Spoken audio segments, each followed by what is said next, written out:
Good morning, children. The lesson that we are taking today is Making of a Global World.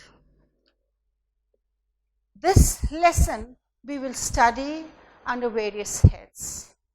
The intro would be the pre-modern world. That is, pre-modern world will be prior to 15th century.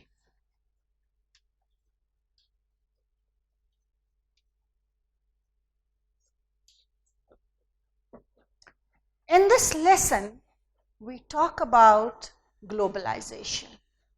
We will discuss about the economic system that has emerged in the last 50 years. We talk of the global world, we talk about its history, which is very long. You can talk about in this about trade, you can talk about migration, you can talk about people who move to other countries in search of work and thereby movement of capital. Capital is, children, resources, funds, money, assets, and there is much more in this lesson which would be unfolded in different stages. Children, the various countries of the world, they are connected through different things. It might be trade, it might be exchange of ideas, exchange of thoughts, and thereby exchange of culture follows. This connectiveness, this communication with different people, it is now dramatically takes place, but it was even during the days of the Indus Valley civilization. Now, after discussing about the pre-modern world, which I repeat was a period prior to 15th century, we come to Silk Route. Silk Route is, children, the trade route which linked China to the Western world and to the other countries. Silk Route was not one, there were many Silk Routes. Silk Routes, they existed before Christian era and persisted till the 15th century. After the pre-modern world, that is, children, the period prior to 15th century, we will talk a little bit about Silk Route.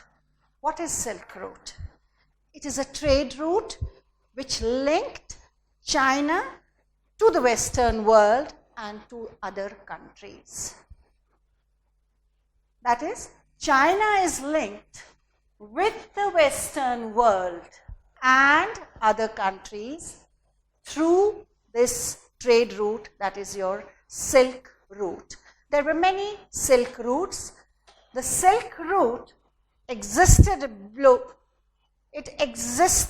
before the Christian era and persisted till the 15th century. Children, Chinese potteries traveled from China to other countries. It is by using this Silk Route. Similarly, we find gold and silver traveled from Europe to Asia through this route. Even religions like Christianity, Islam, Buddhism, they travel to different parts of the world through this Silk Route, which you can imagine what was the significance of this Silk Route. Now we go to the topic that is food travels.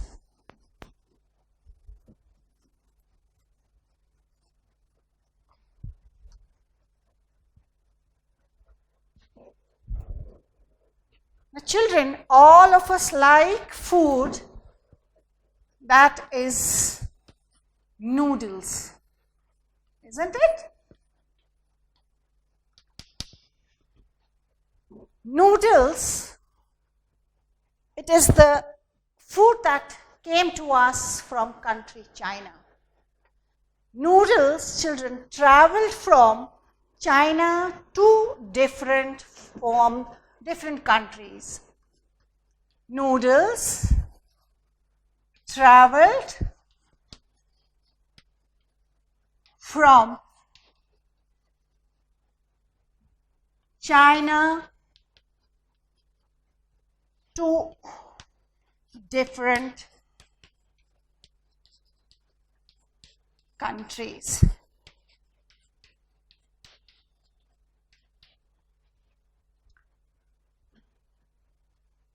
All of us know Savia, which they are used in India. They are the localized form of noodles. Similarly, spaghetti of Italy is the European version of noodles. Now, children, common food of today. What are common food we use today? They are potatoes, chili, tomatoes, maize, soya bean, groundnut, sweet potatoes. They were introduced in Europe after Christopher Columbus accidentally discovered the American continent. We've studied about Christopher Columbus in our classes of 3rd and 4th. Who was he? He was a renowned European explorer who was helped by the ruler of Spain to discover India in 1490s. So the common food about which I was talking, they came from original inhabitants of America, that is the American Indian. Now children, this potato it brought dramatic changes for the life of people of Europe. Why? Because all of us know potatoes are rich sources of carbohydrates. They give us energy. Because of the introduction of potato in your diet, the people of Europe, they could eat better, they could live longer. They became more healthy. And when you're healthy, you can do more work nicely. We take an example of Ireland. The peasants of Ireland became so dependent on potato that in 1840s, in mid-1840s to be more correct, when the disease destroyed the potato crop, hundreds of thousands died due to starvation. This famine is known as the Irish famine. So, we talk about noodles, we talk about savia, we talk about spaghetti, then we discussed common foods, then we see the common foods among the potatoes, how it changed the life of the people dramatically. Then we ended it on how when there was no potatoes, they were destroyed by the disease, how people die due to starvation. Now the next topic we are going to do is conquest, disease and trade. Conquest,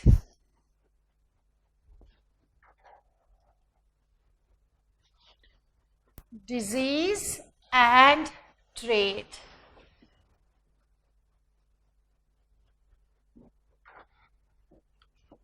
Children, the next topic is conquest, disease and trade.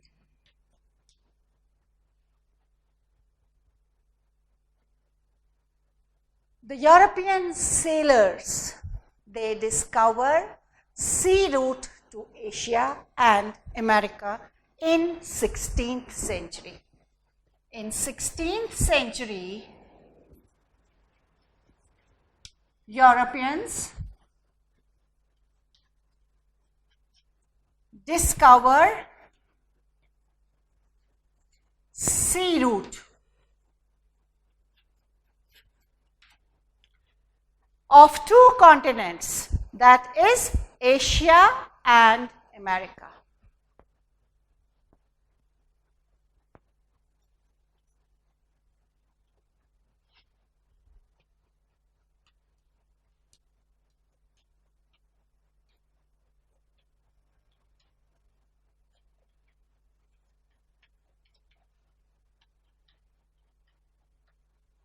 So here you're getting closer to different continents.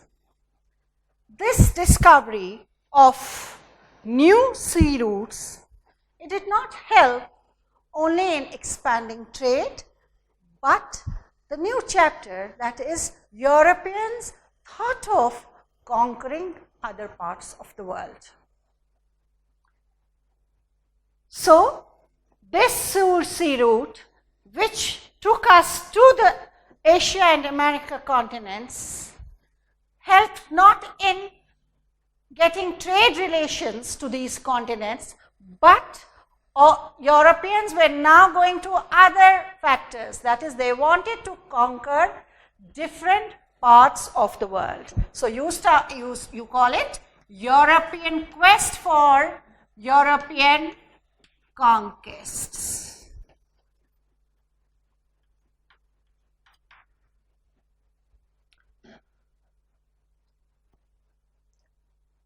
We talk about America.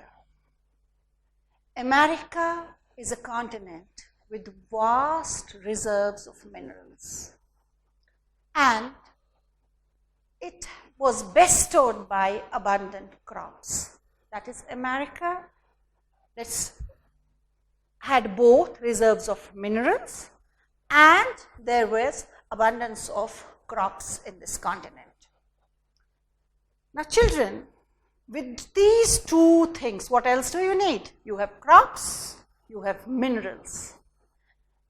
The food and the minerals from America, it not only transformed their life, but it also transformed the lives of people in the other parts of the world. Legends spread in 17th century in Europe about southern America's fabled city, fabled wealth. That is, so expeditions set up in search of El Dorado, the fabled city of gold.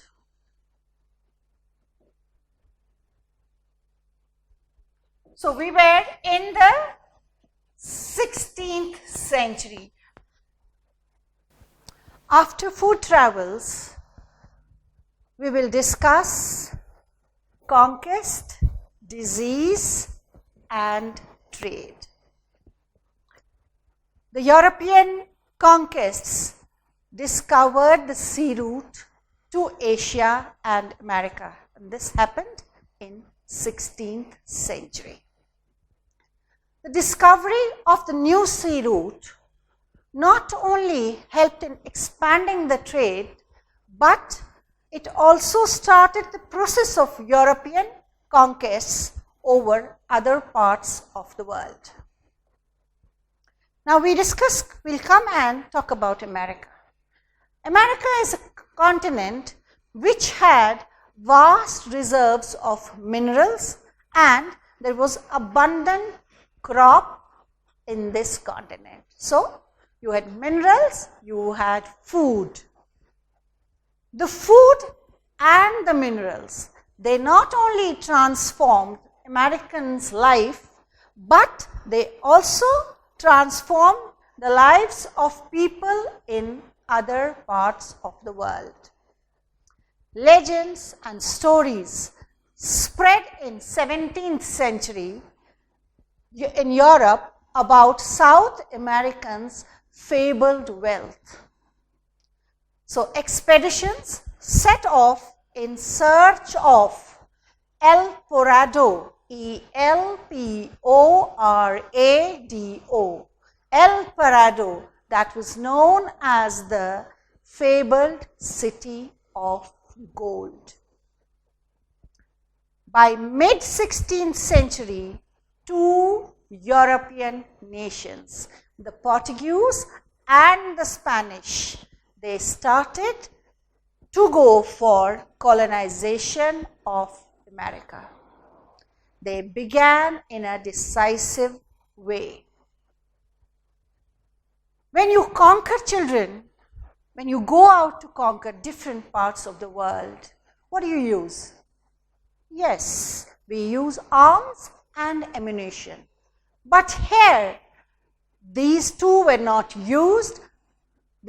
America was conquered because of disease. Europeans' children, they had been exposed to smallpox, and hence they had developed immunity against this disease. But Americans, they had been isolated from the world, and as such they did not have immunity against the smallpox. When Europeans reached America, they carried the germs of smallpox along with them. And what did it do? It wiped the whole American communities in certain parts of America. And thus, Europeans could easily get control of America. No use of arms were needed. No use of ammunition was needed. The disease of smallpox did everything for them. Till the 19th century, Europe was suffering from problems. What were the problems?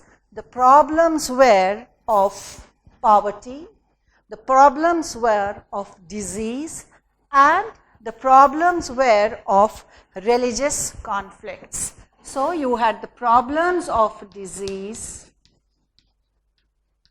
in Europe.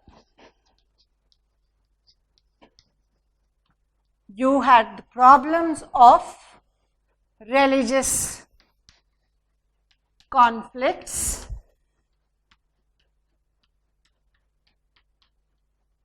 and you had the problems of poverty.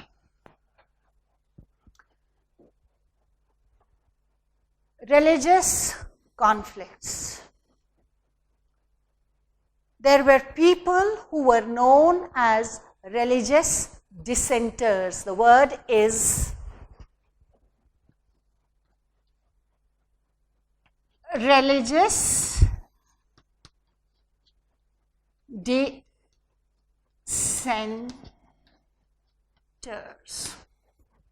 Who are they? Religious dissenters are people who refuse to accept the established beliefs and practices which are pertaining to any religion. So these people, because of being inquisitive, or they were not following what the church was saying, they fled to America for the fear of prosecution. And here in America, as we know, the continent rich in minerals, rich in food, these people utilized the opportunities found there. Now we jumped to the 19th century. Till the 18th century, India and China were the richest countries of the world. But from the 15th century onwards, China, we saw it began to restrict overseas contacts, and it went into isolation. Because of China's reduced role and America's rising importance, it paved the way, that is, the center of the world shifted to Europe. The topic we finished conquest, disease and trade. Now we will be discussing the 19th century. 19th century, we will be discussing the period from 1815 to 1914. 1815 to 1914.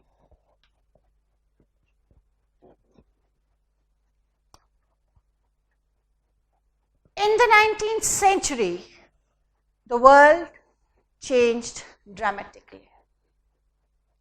There were changes on social front, there were changes on political front, you had economic changes, and then there were technological factors which were very important that were happening in this century. Economists, they identify three types of flows, or you can say economics identify three types of movements. Flow of trade in 19th century, that is goods like cloth, wheat, etc. Second is the flow of labor. That is, people are migrating to different places in search of jobs.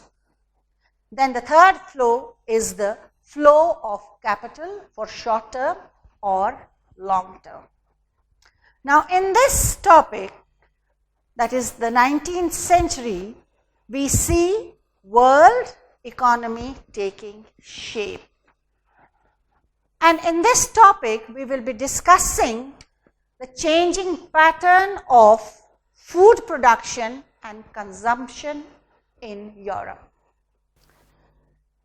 Now we will discuss how the world economy takes shape. Children, changing pattern of food production and consumption in Europe. What did it do? Countries liked to be self-sufficient in food. But self-sufficiency in food meant a low quality of life for the people of Britain. Now let's see it this way. There was immense growth of population in Britain during 18th century. When you have more population, what does it do? You need more food. So, due to this population increase, the demand of food increased automatically. Now, there was a pressure from the landed groups in Britain. Under pressure from them, the government, it restricted the imports of corn. When you restrict the imports, it would further aggravate the food prices in Britain, and that it did. The industrialists, on the other hand, along with the urban dwellers, they were forcing the government to abolish the corn laws. Now let us see what were the effects of abolition of corn laws. Children, abolition of corn laws, it meant that the food could be imported at much cheaper rate than it would be produced in Britain. That is, you could get things which you would get from other countries at a cheaper rate than what you would produce it in your own country. British farmers, their produce was unable to compete with the cheaper imports. Second impact was that when you're restricting something, vast areas of land, they were left uncultivated, and lot of people became jobless. When you are now you need to work. You're not finding it at your own place because of the restrictions. So what happens? People started migrating to cities in large numbers. What they wanted work, they wanted job. Many people not only migrated to cities in their own country, but they also migrated overseas. Next one is that falling food prices, it resulted in increased demand of food in Britain. Moreover, children, industrial revolution had started. And so this process of industrialization, it helped in increasing the income of the people. And when you have money, it necessitated the import of food items into Britain. Now, to fulfill the demands, large tracts of land were cleared in Eastern Europe, in America, in Russia, and in Australia. Now, food was coming from these places. You need to have them reaching to the ports. That is, they needed to be, the food grains needed to be supplied to the ports. For that, you need means of communication. So what was done? Railway lines were to be laid. That was to improve the communication, and so that the agriculture hubs could be connected to the ports. Moreover, new habitations came up in these agriculture hubs. And for all these activities, children, capital flowed from financial centers such as London to these places.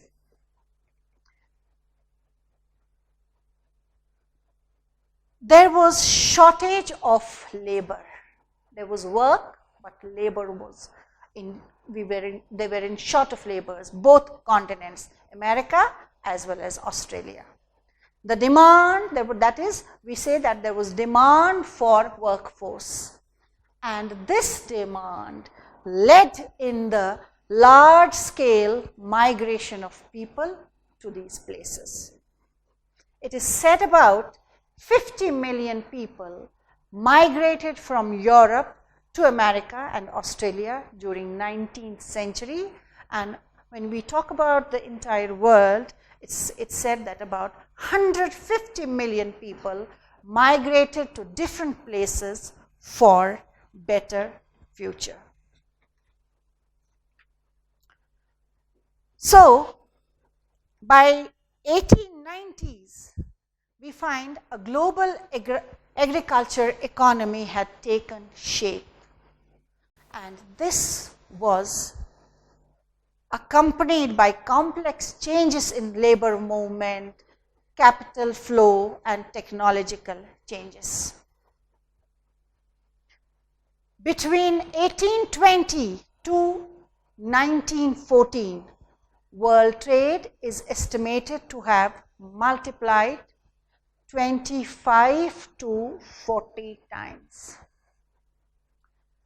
We can take an example in Indian continent also. In West Punjab, British India, they built networks of irrigation canals so that they could transform the semi-desert areas into fertile agriculture, lands that would grow crop, that would grow wheat and cotton for export. Then now we come to another topic, that is role of technology. Now children, we move to the role of technology. During this period, that is in the 19th century, technology definitely played an important role in globalizing the world economy. Some of the major technological innovations were railway, steamship, and telegraph. What did the railways do?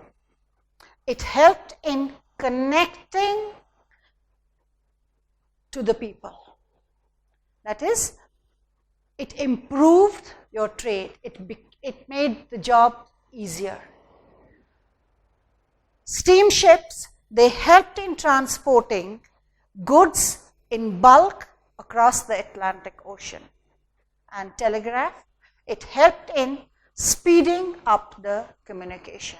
And thus, all these three factors, that is your railway, your steamships, and telegraphs, it facilitated the economic transactions.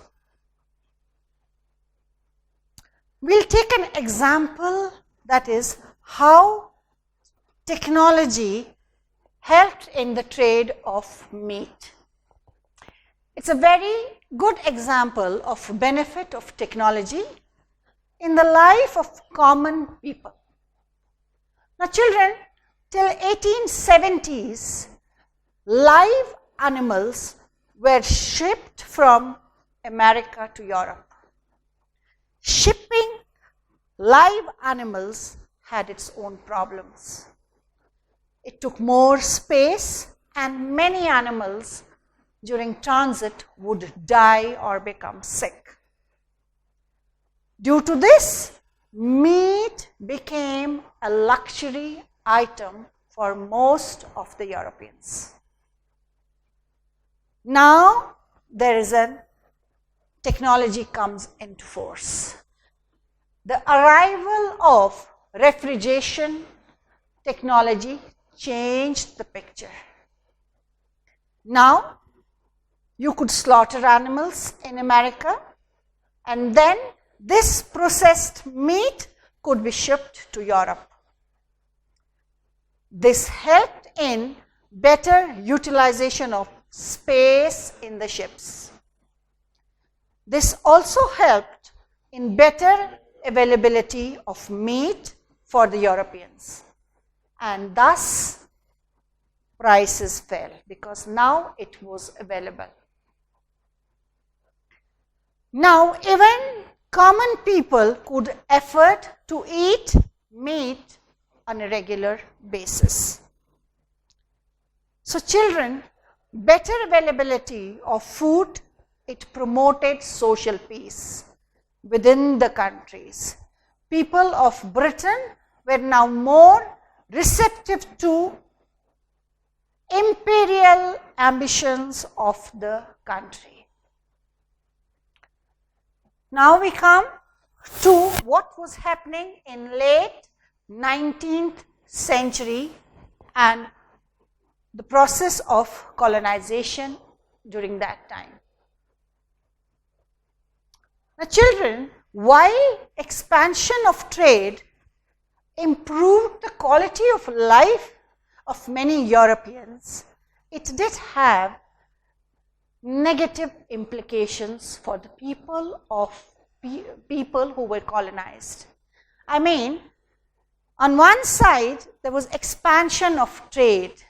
It was improving the quality of Europeans, while the negative implications of this very trade had drawbacks for the colonized world. If you see the modern map of Africa, it would appear that most of the boundaries are straight lines. It seems that as if someone had deliberately made those straight lines. In 1885, these big European powers, they meet in Berlin and demarcated the African continent for respective powers. That is how boundaries of most of the African countries appear. Britain and France made vast additions to their overseas territories. Belgium and Germany became new colonial powers.